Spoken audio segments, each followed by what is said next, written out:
If you were to imagine the perfect crime, what would you picture? Probably not a dramatic bank heist. No. The perfect crime is silent, it's patient, and believe it or not, it's happening all around us, right now, in the digital shadows of our financial system. Today, we're going to do a forensic dive into a crime that doesn't just steal your identity, it actually manufactures a brand new one from just a tiny piece of your life. This is the story of the ghost identity. Just let that sink in for a second. While we're all busy locking down our passwords and shredding our mail, these criminal syndicates are playing a totally different game. See, they're not trying to become you. What they're doing is creating a Frankenstein identity, a completely new person, a shadow human, who might actually end up with a better credit score than you have. And it's all built on the foundation of one single thing, your social security number. Okay, so let's get really specific here. This is the core idea. Synthetic identity fraud isn't about someone pretending to be John Smith. It's about a criminal taking a real, valid social security number, and this is key, it often belongs to a child, and then attaching it to a completely fake name, like Jane Doe, with a made-up birthday and a fake address. The second they do that, Jane Doe starts to exist in the financial system. She's a ghost, a total phantom. But to a bank's computer, she's about to become the perfect customer. And look, this is not some small-time operation. We're talking about a multi-billion-dollar global industry. And the reason it's the fastest-growing financial crime is because it is so incredibly hard to detect. I mean, think about it. How do you chase a thief who doesn't even exist? How do you prosecute a person who was never actually born?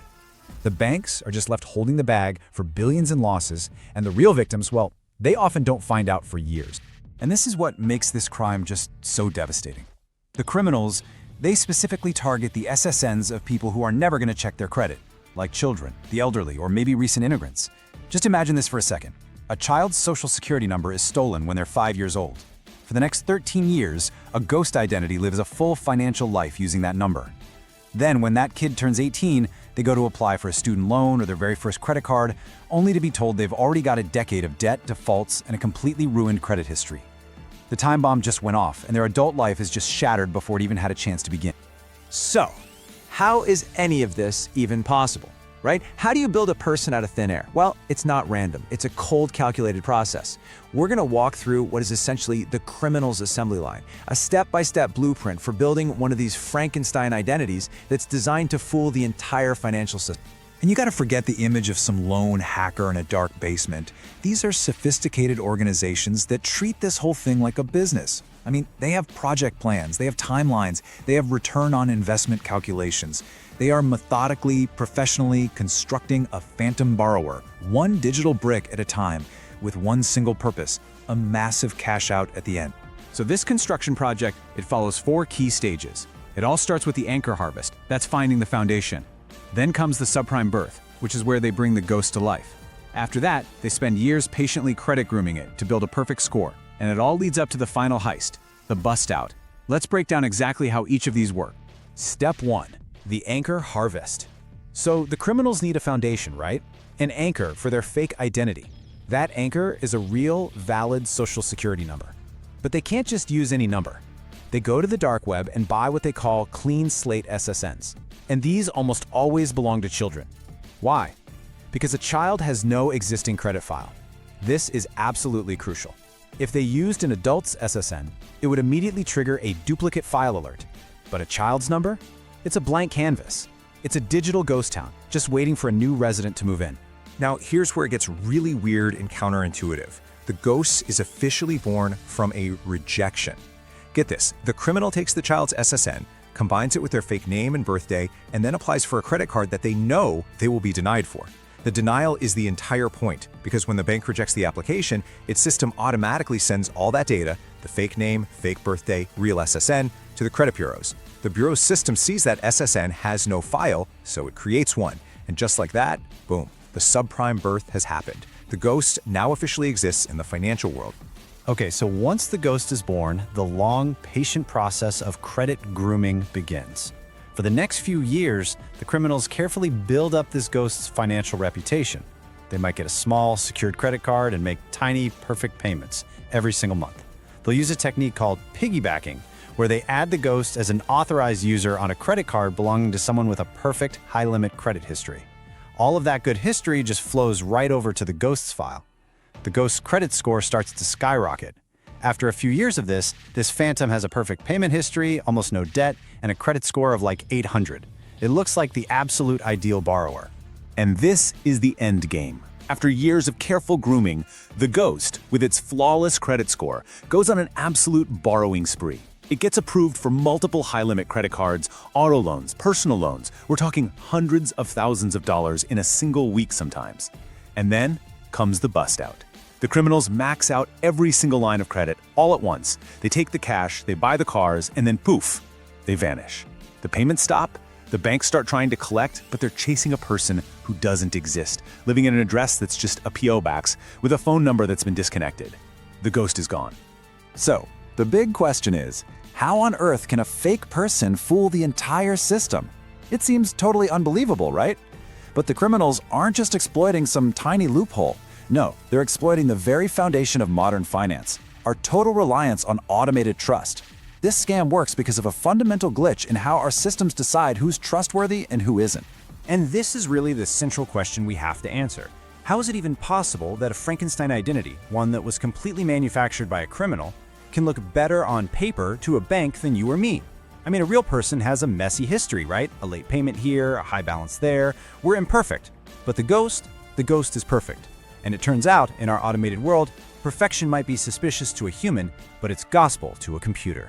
This right here gets to the absolute core of the problem. A human investigator, they're trained to be skeptical, they look for inconsistencies, for things that seem a little too perfect, but we've pretty much outsourced these decisions to algorithms now. And an algorithm, it doesn't value reality, it values consistency. It's programmed to see a perfect payment history and a high credit score and just reward it with trust. This is what we call algorithmic trust. This is the trust glitch. Our financial systems are built on these massive decision engines that are designed for speed and efficiency. They analyze data points, not people. So if the data set is perfectly formatted, if it's internally consistent, and if it matches the profile of a low-risk borrower, the algorithm trusts it. It doesn't have a way to ask the most fundamental question of all. Hey, is there a real, living, breathing human being attached to this perfect data? And psychologically, this works because the scam exploits something called the frequency validity bias. It's basically the idea that if we hear something repeated over and over, we eventually start to believe it's true. Well, the same thing happens with data. Every single month, for years, the ghost identity reports a perfect payment. The data is repeated. It becomes familiar to the system. The system learns that this data profile is reliable. The repetition creates an illusion of truth, even for a machine. So here's the crucial point. The entire system is literally designed to reward the very perfection that a criminal can so easily manufacture. The ghost has no messy human flaws in its data file. It never forgets a payment, never carries a high balance, never applies for weird types of credit. It is the perfect customer because it was designed by a machine for a machine. And because the data looks perfect, the system stops looking for a person. Okay, so understanding the system is one thing, but how do you actually protect yourself and your family from a threat that's this invisible? Well, the good news is you absolutely can. So we're shifting now from analysis to action. This is your counter strategy, a clear defensive plan to freeze the phantom before it's even born. The whole mindset here really has to change. We can't just be passive defenders of our information anymore. The goal is to become a proactive auditor of your own family's identity. You have to start treating your social security numbers like the master keys to your financial life. They're assets that require constant monitoring and protection. So what do you look for? The warning signs are subtle, but they're definitely there. If you get a pre-approved credit card offer in the mail addressed to your 10-year-old, that is a massive, massive red flag. That means a credit file probably already exists for them. The subprime birth has likely already happened. Same thing goes for insurance quotes or any official-looking mail for someone you don't know who supposedly lives at your address. Don't just toss it out as junk mail. That's potential evidence that a ghost is under construction. So your defensive toolkit really comes down to 3 key actions. First, there's the ultimate weapon, which is the identity freeze. Second is doing an annual audit of your social security statement. And third is just adopting a zero trust rule when it comes to who you give that number to. The single most powerful thing you can do for yourself, and especially for your kids, is to place a security freeze on their credit files. It's free, and you can do it with all 3 of the major credit bureaus. A credit freeze basically just locks down the credit report. Remember that subprime birth step? It only works if a lender can pull a credit file. Well, if the file is frozen, no new credit can be opened, period. It is the kill switch for synthetic identity fraud. It stops the entire assembly line before the very first piece is even laid down. And as we start to wrap this up, I want to leave you with one final thought. This whole explainer has been about a very specific crime, but it points to a much bigger truth about the world we live in. We are in a world where your data trail can be seen as more real, more trustworthy than you are. So the question we all have to ask ourselves is, how do you manage that digital twin? How do you make sure the story your data is telling is accurate, secure, and most importantly, that it's actually connected to you? In the end, it all comes down to a really simple but powerful principle. The scam works by building a perfect data trail for a person who doesn't exist and then exploiting our system's trust in that data. The solution then is to deny them the foundation in the first place. By freezing a credit file, especially for a child, you make it a silent identity. And in a world that listens to data more than it listens to people, a silent identity is a safe identity.